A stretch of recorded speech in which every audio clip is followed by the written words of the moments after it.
October 28th, our second interview with Saul Drachler. Am I pronouncing that correctly? Yes. Well, this is the conclusion of my interview with and for the Leonard Simons Jewish Community Archives of the Detroit Federation. The questions which were given to me were developed by Sharon Alterman, who's the director of the archives, with the assistance of Charlotte Dubin, who's a longtime member of the archival committee, and also a former public relations director at Federation, and Michael Burke, who also sits on the archival committee and was a former associate executive director of the Federation. I think it's particularly fortuitous and fortunate for Federation that Sharon and Charlotte are involved as deeply as they are, because they were among the principals that organized the Federation celebration of the United States bicentennial in 1976.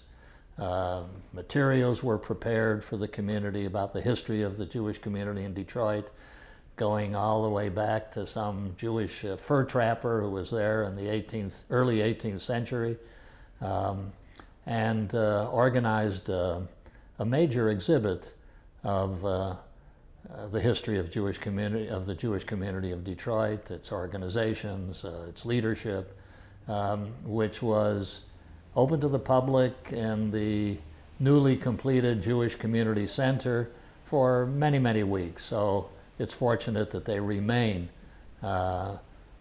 associated with the archives, because they can provide the kind of leadership that's based on a very deep and long experience. Nearly half of the questions which they presented to me were biographical in nature, or related to society or the community as it existed at the time, that may have influenced the direction that I took in terms of my occupation and profession. And I presented considerable material about my grandparents and parents and brother, who were all born in Europe, their odyssey, nearly a four and a half year odyssey across Europe that finally landed them in the United States. And then my marriage to Leah, and our children, our two sons, Paul and Dan. I have a feeling, I'm not sure that I mentioned their wives. So I better do that now to avoid any kind of sexist charges. Paul and Dan, Paul was, Lisa Jacobs, who was an attorney, and Dan, wife Nancy Figatner, works for Microsoft company. I did talk about Federation's explosive growth and development in the early part of the interview, during the administration, the stewardship that my predecessors, Isidore Sobolov and William of Runnan, provided. It was a 40-year period, and I mentioned, various developments that they helped introduce and absorb into the Federation, that turned it into the Federation, one of the leading federations in the country that it became. And I'm sure I neglected to mention many of the things, particularly some of the agencies. I think of the Jewish Vocational Service, the Community Workshop. I don't believe I even mentioned the Sinai Hospital that was established, during their period. And I don't want to go into any details about that, because there is an excellent history of that era entitled Harmony and Dissonance. It covers the period 1914 to 1967. It was written by Professor Bolkowski from the University of Michigan. A good part of it is based on oral histories. So it's a very interesting history book to read because it's lively. It deals with some of the, I think it's called harmony and dissonance. It deals with some of the tugs and pulls in opposite direction that the community experienced from various groups. It's, I would urge people to acquire the book. I flipped through it just prior to this interview, and it's excellent reading. It's an excellent history. It covers the period very effectively, and it's very readable even for an old-timer like me. So I won't deal with that growth, the absorption and creation and establishment of agencies during that 4-year period. But I do want to mention some of the things that happened within Federation, particularly those that contributed to fostering Federation's outreach into the community. First, when I came to the Federation, I was the Secretary of the Education Division. It was chaired by Louis Leonard, who played a major role in the direction in which Federation and the division took in terms of trying to create a communal school system through the United Hebrew Schools, which was a member agency. I talked about outreach. The United Hebrew Schools established weekday schools in the in 6 conservative congregations. I'm sorry, can you just start that again, because we had a huge best go by. Oh, okay, yeah. With just they had these kind of schools. Oh, it had established weekday afternoon schools for the children in 6 conservative congregations, 1 Reformed temple. It sort of supervised the central high school for the Yiddish secular school graduates, and it developed an affiliation with the 3 Yiddish secular schools and also the Yeshiva Beth Yehuda. The reasons for its growth and its ultimate demise are dealt with pretty clearly in the Bolkowski history, so I won't go into that. But it's obvious that that fostered outreach. Now, the schools were not merely in each of those locations, were not merely for the children of members. They were also for youngsters who lived in the neighborhood, who were picked up by their bus system and brought to the school.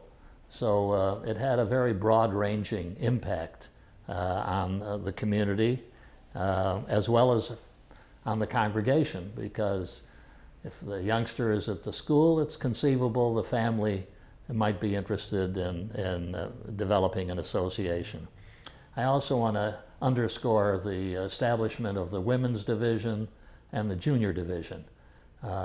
Junior division is now called, I think, the young adult division. The acronym is YAD. Interestingly enough, while it's an acronym, it also is the Hebrew word for the pointer that's used, when you read the Torah scroll. But those 2 divisions were not merely fundraising units. They also had a year-round education program. And as a result, between the fundraising and the educational program, they were both highways into the Jewish family. And for many who were in that division, they were also sort of a roadmap to future connections that they might make within the Jewish community. And they were highly significant in not only in the campaign in terms of the numbers of people that we reached, because they secured nearly half of the total contributions that were made to the campaign. Almost 11,000 out of the 22,000 plus which we were securing in those days. I want to make one comment about that number. We shouldn't compare that number to the number of pledges that the Federation currently raises. I know they raise considerably fewer. One of the reasons, there are a couple of reasons for that, but the primary ones were first that the economic structure of the Jewish community was radically different 30 years ago, 30, 40, 50 years ago. There were many Jewish owners of major retail establishments. There were 4 major Jewish-owned supermarkets. There were many Jewish-owned apparel chains in both women's and men's clothing. And the executives and the workers, the Jewish employees in those organizations, in those businesses, contributed to the Allied Jewish campaign. And the fact that they were contributing, their peers who worked in non-Jewish major retail establishments would say, well, look, we want to be part of this. We'll go around and collect pledges from the fellows we know who are Jewish.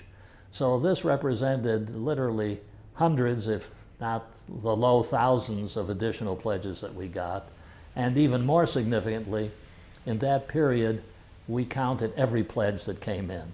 All pledges under $5, a $1 gift, a $2 gift, those were also in the thousands. So let's not make a quick comparison between then and now. The other item that happened internally that I want to mention, internally in the Federation that I want to mention, is the computerization of our records. That not only enabled us to do more effective fundraising in terms of the totals that we achieved, but it also helped foster identification, if not with the Federation, with the Allied Jewish campaign. Because we were able, under computerized circumstances, to have more effective, more meaningful meetings with the core leadership. We had over 100 sections. You multiply that by all the multiple core groups that we had, plus the workers and participants who were the soldiers, if not the generals, the officers. It ran into thousands of people who met as often as, in terms of core leaders, more than a couple dozen times a year. And many of the meetings in leadership homes, which was not only good business, good social activity, but good for the campaign. So that process also added to our near-term and, more importantly, to our longer-term ability to reach out to the Jewish community as a whole. I was asked to. I want to make maybe one more comment about the Federation at that time in the 70s and 80s. During that period, the Jewish community had moved from inside Detroit to the suburbs outside. Not exclusively, but in very large measure, probably approaching the 90 or 95% benchmark. And the Federation remained downtown. And there was a lot of questions and criticism as to why we remained there.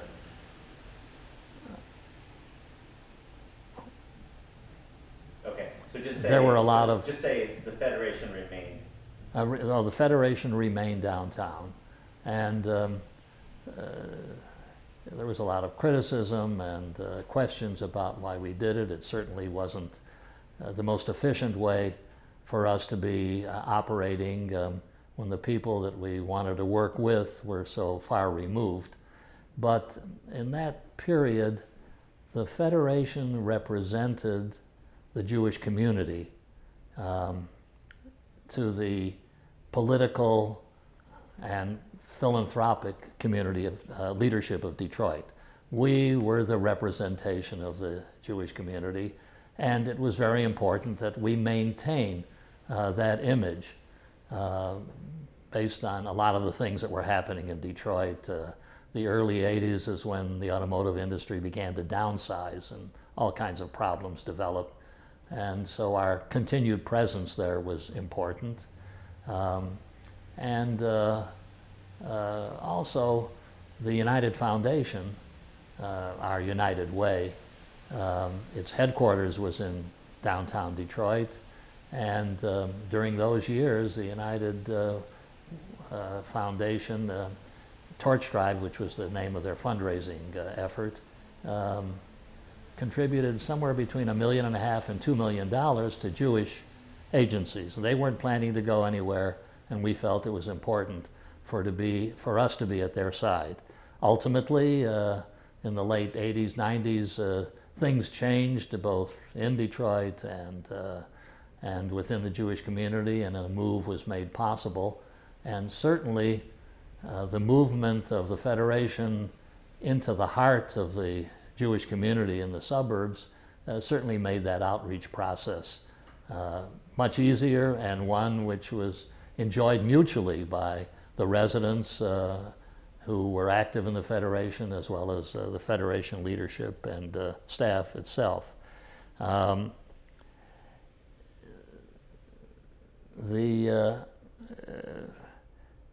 In terms of community, I want to focus on that process of Federation evolution and change.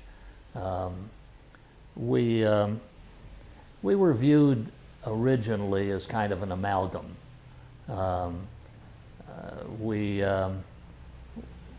banded together in order to make fundraising for our member agencies more efficient, more productive, and in order to provide some kind of appropriate community planning for those agencies. But we were limited to dealing strictly with the problems and concerns of the agencies that dealt with concerns of the larger community, but there were other interests that weren't represented. As I mentioned earlier, the Jewish Family Apartments, which now has, I think, 7 high-rise buildings for senior adults, didn't exist until late into the 60s. When a number of things happened, first of all, this was all pretty much pre-war and early post-war, World War II. And what developed, of course, was take the community that I grew up in, a community within a community. And there were numbers of communities within communities in the 30s in Detroit. It was a community of probably the size of a small community, a few thousand people who spoke Yiddish or who were labor Zionists. We had programs, we had events, we owned buildings. It was pretty comprehensive, and it offered for me and for hundreds, if not thousands of others, a pretty good environment, pretty full environment, a pretty rich environment. There were other groups as well. But post-World War II, number one, the Holocaust destroyed the sources of Yiddish, and also the Yiddish-speaking immigrants that might have come at some time to the United States. So the Yiddish movement shrank dramatically. And the establishment of the State of Israel and the enormous resources that were required to handle the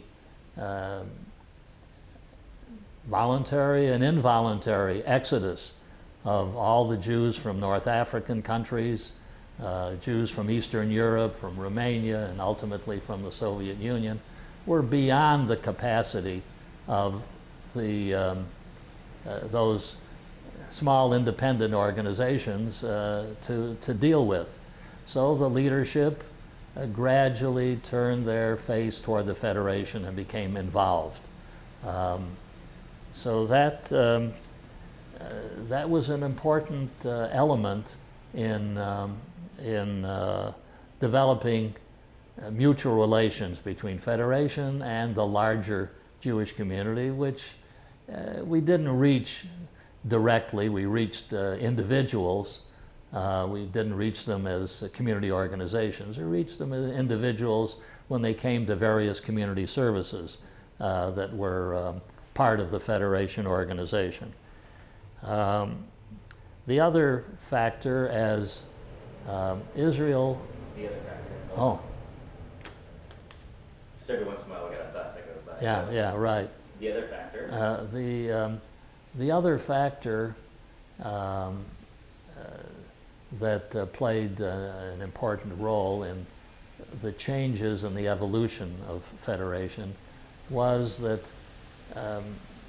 as the emergencies confronting Israel and this huge outpouring of immigrants that were absorbed within the country, as well as its requirements to build a nation, as those became smaller, as those countries were emptied out, and those were the sources of their future citizens, as it became smaller and the country grew stronger, socially, politically, economically, the need for the massive funds diminished. Traditionally, we would allocate about 50% of the campaign total for domestic purposes, largely local, and 50% for overseas, with frequent occasions when we had special campaigns and special funds for emergencies that were created overseas, whether it was the absorption of hundreds of thousands of people who were coming, or the wars, Six-Day War and the Yom Kippur War. As that diminished, when you look at allocations of the last decade and a half, it's a 2-to-1 ratio. 2-to-1 for local needs and 1/3 for overseas needs.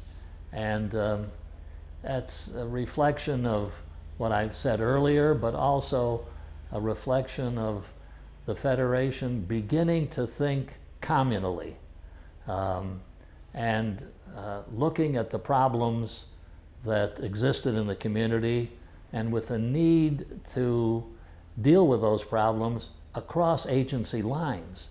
No one, the Jewish Vocational Service by itself couldn't deal with the problems that it normally confronts it, and there were larger problems involved, economic problems.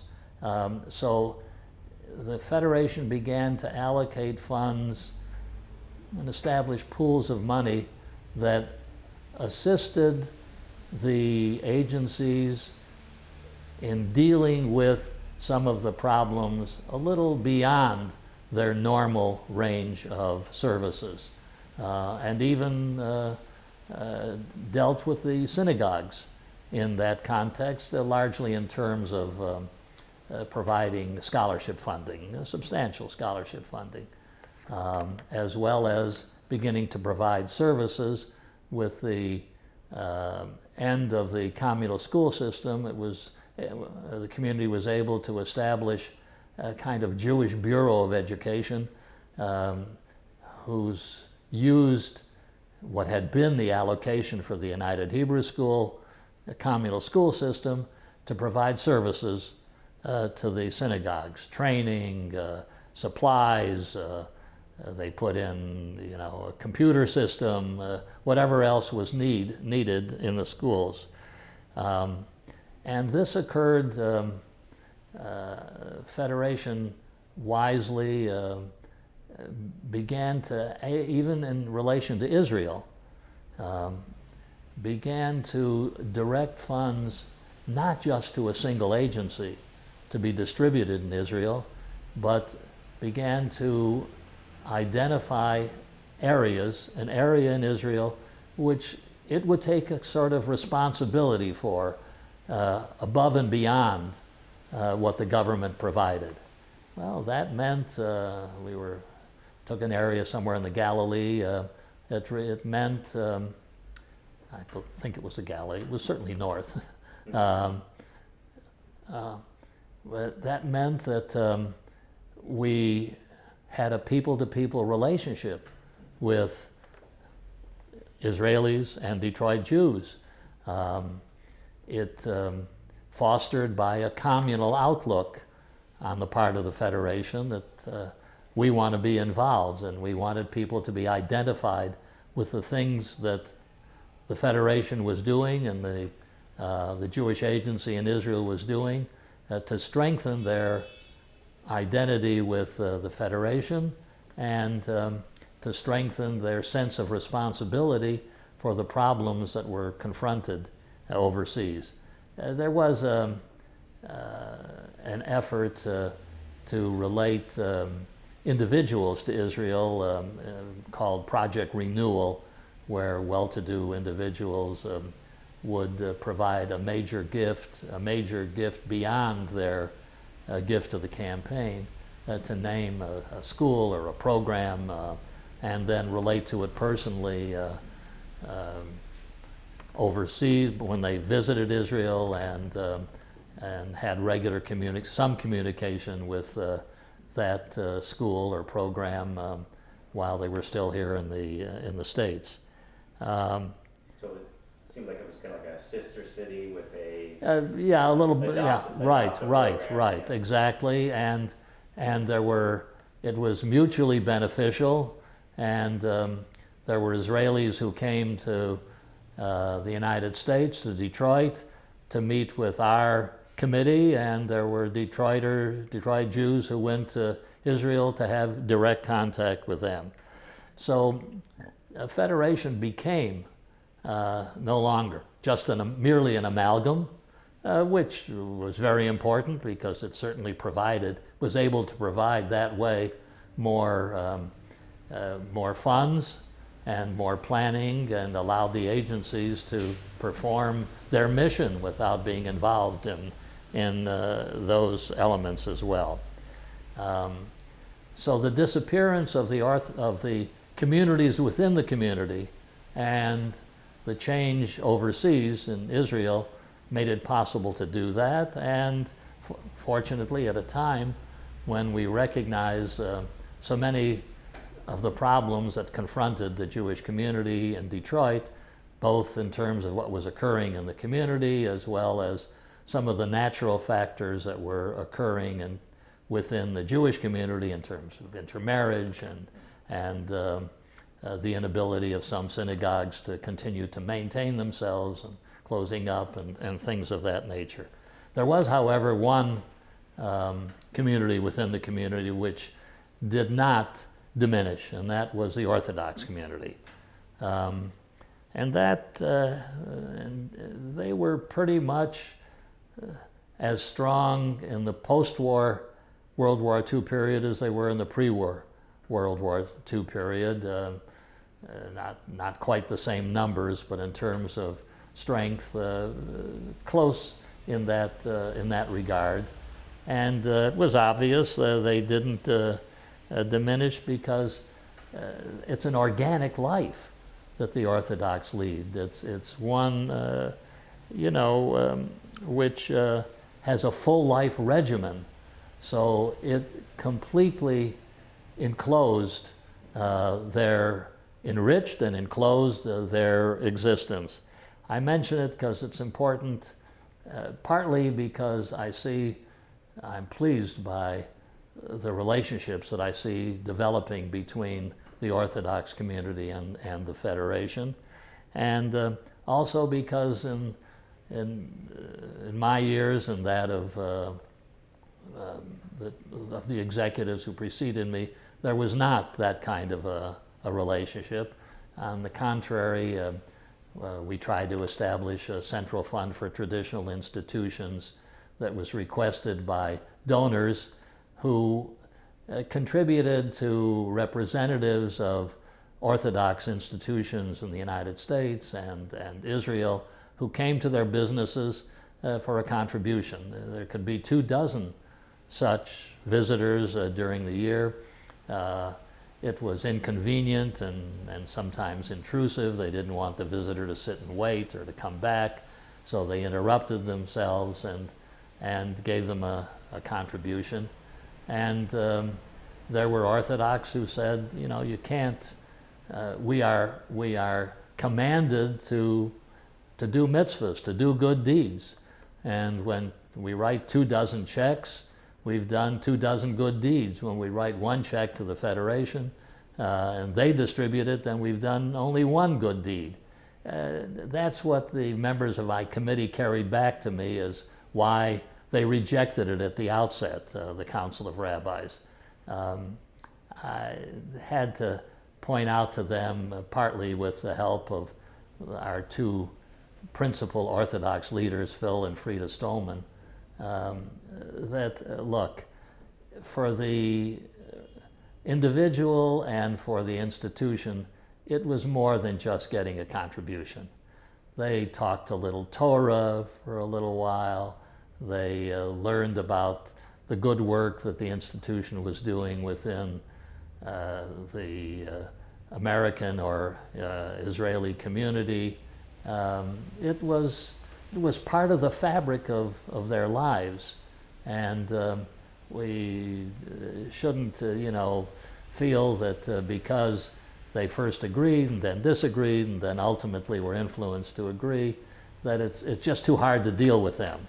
And the same thing happened when we were trying to get the Yeshiva Beth Yehuda to become an affiliate of the Hebrew schools. They rejected it, and then their lay leadership said, well, you got to give them a hearing. So those of us who spoke Yiddish went to a motel downtown where 3 internationally famous rabbis, or certainly nationally famous rabbis, were present to hear our presentation. I say international because it happened, Rabbi Soloveitchik was in the United States, and he was the chief rabbi of the English Jewish community. It happened he had to go back to, and he was going to come as well. It happened he had to go back to England before the meeting took place. And it was a full day of meeting. The rabbis considered what the proposals presented by the Federation and by people from the Hebrew schools. And when we concluded, they felt there couldn't be an affiliation. As one of the rabbis said to me, young man, in Yiddish, young man, it's where the money and oversight comes from. It's like a tree along the banks of a river. Its leaves, while you say, we're not going to influence the educational program at all, but its leaves and its branches turn to the source of its funding and sunshine, and that influences what takes place. Well, it then went to the board of the yeshiva. Their leadership made a presentation which was accepted. It was a night meeting, and well after midnight, the remaining board members rejected it, and we had to send someone to, the headmaster of the school went east to meet with one of the most prominent Orthodox rabbis in the United States, Rabbi Feinstein, who I think had the Lakeside Yeshiva. I'm not sure of that. And finally, we did come to an agreement, but the agony didn't outweigh the ecstasy of achieving a goal.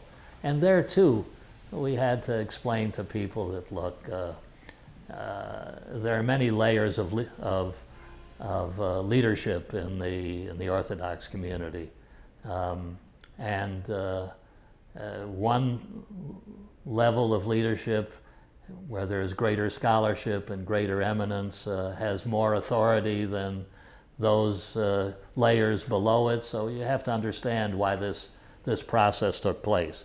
Today, there is a close relationship between the Federation and the Orthodox community, and it bespeaks to the success that Federation has had in becoming a genuinely community institution. Yeah, you said you did the whole meetings in Yiddish? Yeah, I spoke Yiddish, yeah. I could do, as I said, a report in Yiddish in my younger days. Since then I don't read or speak it anywhere, so. Pardon? It seemed like there would be more opportunity to come to the same page. Yes. While you're speaking the same language. Yeah. Now I'm sure maybe the Orthodox Yeah, well, that's why I said you're a fine young man. A finer younger man. Yeah. The other factor that I want to mention with regard to what I see going on in the Federation and in the city of Detroit is the wisdom of the alliance that Federation has developed with the synagogues. Today, the synagogue is one of the few places where Jews congregate in any numbers. And it's important to have a relationship there, and it's important that they be able to perform the mission for which they're established.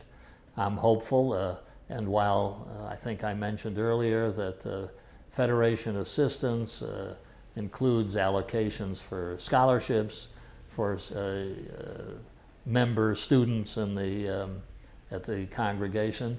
I'm hopeful that and I believe that alliance, that relationship, which is, as I said, mutually beneficial, will continue to grow.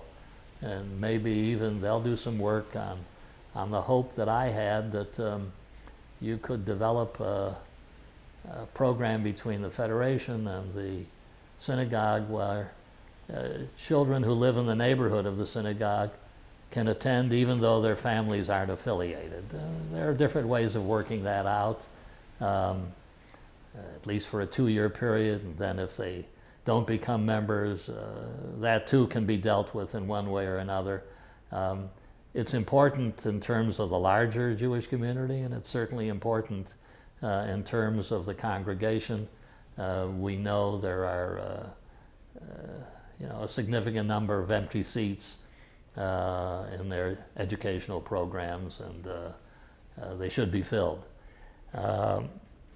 Also, when I talk about the neighborhood school, I think of a recent study that I read about, which was done of what degree of Jewish retention of the children is there in intermarriage. And I was particularly interested in the responses. Well, the highest percentage of retention was in marriages between an Asian and a Jew. And I was interested in the comments that many of the Asians made about why that occurred. And they said, beyond the fact that we have many similarities in the sense that we revere the elderly and education is important, one of the reasons was that it's so easy. There is a network of institutions that we can turn to that doesn't exist in the Asian community. So therefore, schooling, family service, you name it, there was easy for us to make a contact. And when you have to make a decision between two equally important things, that which can be done more comfortably is frequently the one that a person would accept. Whether it was a small study I think I read, but whether that would apply if we should ever work out this neighborhood school idea, I'm not sure. And finally, I want to comment about the endowment program of the Federation. Wisely, by the way, I should say at this point, I should have probably said it earlier, that much of this transformation of Federation servicing the community through its agencies and limited by virtue of that relationship, that much of that transformation occurred during the administration of Robert Aronson, the executive director who was there for 20 years, I believe. His vision of recognition of that was what was occurring, and his utilizing the opportunities that were available, as well as creating the instruments that encouraged that kind of evolution and development. For example, rather than working on endowments for an agency, we should work on endowing service areas, the elderly, Jewish education, and so forth. It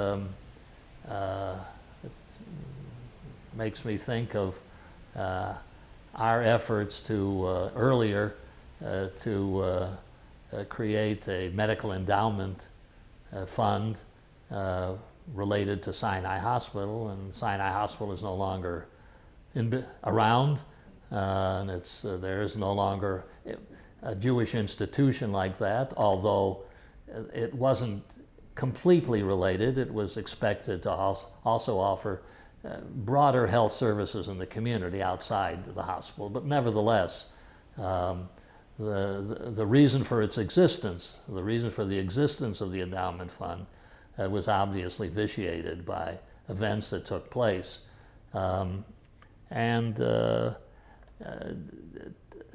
All of this is part of the image that, part of the picture that has emerged in recent years of a Federation community that's highly welcome, that's able to perform much more effectively. You look at the manner in which allocations are made. They're made for families at risk. They're made for heightening Jewish identification. That's the direction, that federations have to take. And I think they have great need and appeal in the community, and therefore can marshal the kind of support that is required to perform that function.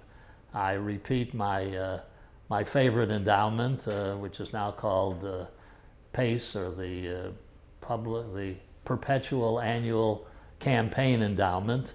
I'm impressed that it now has, $65 to $70 million in it, the income from which goes directly into the campaign. It's wonderful to be able to start with $3, $4, $5, $6 million. Of course, that came when they were getting 10%. They're not getting quite that much money these days. But nevertheless, it's important to have it. And it seems so evident that staff and laymen who have donors who are stewards for various donors in the community, stewards in the sense that they deal with them in terms of their giving, in terms of their activity within the community and on various boards. It seems to me that that should be a relatively easy thing to be able to secure from someone who's that involved and has had a lifetime, of commitment to the campaign, and therefore I withdraw my concern about the loss of identification that might occur with the disappearance of the name Allied Jewish Campaign for the Federation campaign, and the recognition that there can be equal, if not stronger, identification with what's now known as the Federation's annual campaign. I think that concludes the items that I said to Sharon yesterday that I would deal with today. She also mentioned that you were interested in speaking to the fact that the tenor changed from it being an old boys network to a much more involved. Yeah, right. Is that up to you? Yeah, no, once we moved out, we were no longer the downtown boys, and once we were, so involved across the board communally, that gradually began to disappear, coupled with the fact that the Federation building serves not only the people who are active within the Federation in terms of leadership, but also many organizations that come there. So it is a philanthropic community center. In dealing with the importance and the feasibility of PACE fundraising, I view it partially based on the fact that this is what people have been doing, and seems to me it's useful to pursue something which a person is comfortable with. But also, I think the person has to understand, made to understand, that the gift, when you make a gift to an individual institution or an individual for a project, that's one thing. But when you make a gift to the PACE, a PACE fund, you can, something which you've been involved in most of your life, you can feel reassured that the wisdom and good faith of the community will always be there to provide funds for the kind of things that you would have wanted the funds to be provided for. And that's an important factor. And you have to view a PACE gift as something like when you're distributing an inheritance. You do it out of love, you do it out of a sense of responsibility, you do it out of a sense of maintaining your legacy, and it seems like a useful vehicle which can achieve all of those things and provide you the greatest reassurance that it will always continue to reflect what you would want to have happen in the Jewish community with your funding.